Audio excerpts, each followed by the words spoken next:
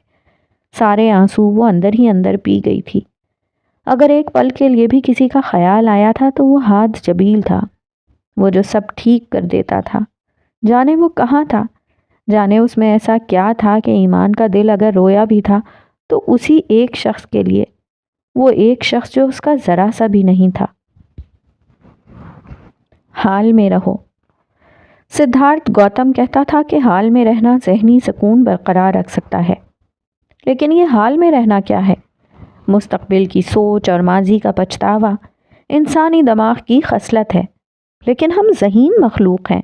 عقل اور منطق سے اپنے آوارہ ذہن کو حال میں لانے کا فن جانتے ہیں، اور میڈیٹیشن بھی یہی فن سکھاتا ہے کہ کس طرح آپ نے نتائج سے خود کو الگ کر کے بس اس ٹاسک پر فوکس کرنا ہے جو آج ہے، جو ابھی ہے، اور آپ اسے انجام دے رہے ہیں۔ میڈیٹیشن آپ کو اسی کی پریکٹس کرواتا ہے۔ خود کو نتائج سے الگ کر کے اپنا کام کرنے میں بہت سکون ہے۔ آپ انزائٹی سے ضائع ہونے والی انرجی بچا کر اپنے ٹاسک پر لگا سکتے ہیں۔ یہ پریکٹس ہے، اور اس تک جانے کے لیے ٹیڑھے راستے ہیں، پیچیدگیاں ہیں، لیکن یہ ایک فن ہے جس پر عبور حاصل کرنا ہمارے آوارہ دماغ کے لیے بہت ضروری ہے۔ ہر کام کرتے وقت یہ سوچنا، مجھے کیا ملے گا، اس کا کیا نتیجہ ہے، آپ کو اس کام کی گہرائی یعنی جڑ میں جانے سے روکتا ہے۔ ہم اکثر پوچھتے ہیں کہ میں یہ کروں گا تو کیا ملے گا، یوں ہوگا تو کیا ہوگا۔ یہ سوالات یقیناً غلط نہیں، لیکن ان سوالات کی ضرورت سے زیادہ اہمیت آپ کو اپنے مقصد کی جانب اپنا 100% دینے سے روک سکتا ہے، کیونکہ نتائج کی ضرورت سے زیادہ پرواہ آپ کی کریٹیوٹی اور پروڈکٹیوٹی کو نقصان دیتی ہے۔ آپ کی قیمتی انرجی تقسیم ہو جاتی ہے، اور وہ بھی ایسے سوالات پر جو آپ کے مکمل اختیار میں بھی نہیں۔ اور حال میں رہنا دنیا کا سب سے مشکل کام ہے۔ وہ تمام لوگ، وہ تمام کردار جو ماسیل کی کہانی کا حصہ تھے، ان میں سے کوئی بھی حال میں نہیں تھا۔ سب ماضی میں جی رہے تھے، ادھم، عبدل اور وہ خود۔ وہ چاہ کر بھی خود کو ماضی سے، اس بھیانک جال سے نہیں نکال پا رہے تھے۔ سب سے پہلے بات کرتے ہیں عبدل کی۔ عبدل جبیل، کہانی کا وہ کردار جو اس وقت غائب ہو جاتا تھا جب اس کی شدت سے ضرورت محسوس ہوتی تھی۔ یہ وہ کردار تھا جسے آر جے بننا تھا، کروڑوں دلوں پر راج کرنا تھا، اور وہ کر رہا تھا۔ وہ اس فیلڈ میں جانا چاہتا تھا تاکہ اپنے باپ کو ڈھونڈ سکے۔ اسے آر جے پسند تھا، جبکہ اسے ڈاکٹر روحان جبیل سے نفرت تھی۔ وہ آج بھی اپنے بچپن، اپنے ماضی سے نکل نہیں پایا تھا۔ وہ آج بھی خود کو بہت اکیلا محسوس کرتا تھا۔ 28 سالہ باکسر اور مشہور سنگر آج بھی اپنے غصے پر کنٹرول نہیں رکھ پاتا تھا۔ آج بھی اسے اپنے باپ سے بہت سارے شکوے تھے۔ وہ اسے ڈھونڈ رہا تھا تاکہ اپنے سوالوں کے جواب مانگ سکے۔ آخر کیوں اس کا باپ انہیں اکیلا چھوڑ کر چلا گیا تھا، وہ بھی اس وقت جب اسے سب سے زیادہ اپنے باپ کی ضرورت تھی۔ وہ آر جے بننے آیا تھا اور اب وہ بن چکا تھا اے جے، عبدالجلیل، ایک مشہور سنگر۔ لیکن وہ آر جے کی طرح خود کو ایک اچھی لڑکی کے سحر سے نہیں بچا پایا تھا، اور چاہ کر بھی وہ اس لڑکی کی حفاظت نہیں کر پایا تھا، کیونکہ وہ عبدل تھا، ایک سنگ دل، کھڑوس اور لاپرواہ، جسے کسی کی پرواہ نہیں تھی۔ پر آج بھی وہ خود کو ایمانے کے ساتھ ویلینیسیا کی گلیوں میں گھومتا پھرتا محسوس کرتا تھا۔ کافی دنوں بعد آج وہ ہیزل سے ملنے آیا تھا۔ ہیزل اغوا والے واقعے کے بعد دوبارہ کبھی اپنے گھر نہیں گئی تھی، بلکہ وہ ہاتھ جبیل کی اکیڈمی سے ملحقہ ریسٹ ہاؤس کے ایک کمرے میں رہ رہی تھی۔ وہ ابھی تک اس صدمے سے باہر نہیں نکلی تھی۔ اس کے ساتھ جو ہوا تھا وہ معمولی نہیں تھا۔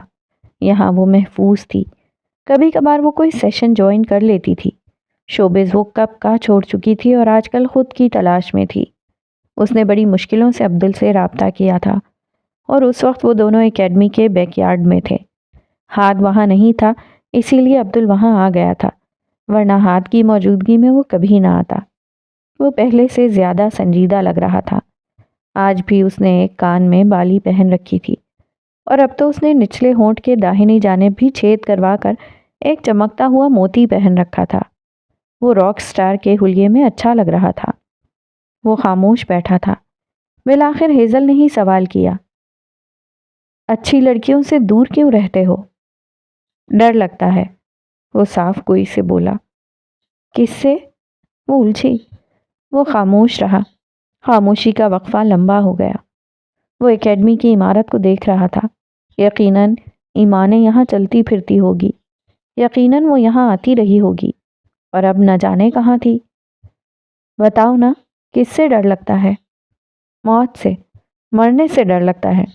اچھی لڑکیوں سے محبت آپ کو مرنے پر مجبور کر دیتی ہے، جیسے حشام جبیل مر گیا تھا، جیسے آر جے نہیں بچا، جبکہ میں جینا چاہتا ہوں، اور اس کے ساتھ جینے کی تمنا بھی کسی موت سے کم نہیں ہے۔ وہ کھوئے کھوئے لہجے میں بولا اور پھر جھٹکے سے اٹھ کھڑا ہوا۔ وہ چہرہ موڑے کھڑا تھا، نہیں چاہتا تھا اس کی جلتی آنکھوں کو کوئی اور دیکھے۔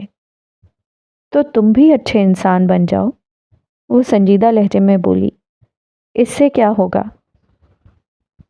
شاید وہ مل جائے جسے تم چاہتے ہو۔ اس کی بات سن کر وہ طنزیہ مسکرا دیا۔ جتنا بھی اچھا بن جاؤں، پر ہاتھ جبیل جیسا نہیں بن سکتا۔ لیکن ایمانے کی کہانی میں ہیرو تم ہو، ہاتھ نہیں۔ اس نے سچائی سے پردہ اٹھایا، اور یہی سچ تھا۔ عبدل سب کے لیے برا سہی، پر ایمانے کے لیے اچھا تھا، جبکہ ہاتھ جبیل سب اچھا کر کے بھی اس کی کہانی میں برا بن چکا تھا۔ وہ سب اپنی اپنی جگہ جنگ لڑ رہے تھے، اور ایمانے خود ادھم جبیل کی کہانی میں بری بن چکی تھی۔ میں نے تم سے جھوٹ بولا تھا، وہ اس کی جانب مڑا۔ ہیزل نے سوالیہ نظروں سے اسے دیکھا۔ جھوٹ بولا تھا کہ میں کبھی شراب نہیں پیتا، جبکہ میں نے پی تھی ایک بار۔ ایمانے کے سامنے مشہور ڈرنک لی تھی، اس میں شراب تھی، اور میں نے جان بوجھ کر ایسا کیا تھا تاکہ وہ جان لے میں ایک شرابی ہوں۔ اس نے ایک اور راز سے پردہ اٹھایا۔ ہیزل اسے دیکھتی رہی، خالی خالی نگاہوں سے۔ ایمانے سے اس قدر گریز کی وجہ کیا ہے عبدل؟ وہ اپنے دل پر پتھر رکھتے پوچھ رہی تھی۔ وہ اسے پسند کرتی تھی، پر عبدل کا جو کنیکشن ایمانے سے تھا وہ آج تک سمجھ نہیں پائی تھی۔ کیونکہ میں جانتا ہوں اسے پانے کی ساری کوششیں کر کے بھی میں ہار جاؤں گا۔ وہ سر جھکا کر مسکرایا۔ زخمی مسکان اس کے چہرے پر پھیل چکی تھی، اس کی آنکھیں جلنے لگی تھیں۔ اسی لیے اس سے جتنا دور ہو سکے دور جانا چاہتا ہوں، پر اس کا خیال ہے کہ پیچھا ہی نہیں چھوڑتا۔ اور وہ کون ہے جس سے ہارنے کا عبدل کو ڈر ہے؟ وہ اپنی جگہ سے اٹھ کر اس کے قریب آئی۔ سادہ سی شلوار قمیص پہنے یہ ہیزل اس سپر سٹار ہیزل سے بہت مختلف لگ رہی تھی جس کو عبدل جانتا تھا۔ ہاتھ جبیل۔ ہیزل اسے زیادہ نہیں جانتی تھی، پر اسے بچا کر لانے والا وہی تھا، وہ پراسرار سا ہاتھ جبیل۔ کیوں؟ ایسا کیوں ہے؟ کیونکہ تم اس کی کہانی سے ناواقف ہو۔ اس نے گہرا سانس فضا میں خارج کیا۔ سینے کے مقام پر ہونے والی جلن کو کم کرنے کی کوشش کی گئی۔ ویسے بھی خاص لوگ خاص لوگوں کے لیے ہیں۔ وہ دھیرے سے مسکرایا اور پھر ہیزل کو وہیں چھوڑ کر گیٹ کی جانب بڑھ گیا۔ وہ اسے جاتا دیکھ رہی تھی جبکہ دماغ میں ایک ہی سوال گردش کر رہا تھا، ہاتھ جبیل، آخر ہو کون تم؟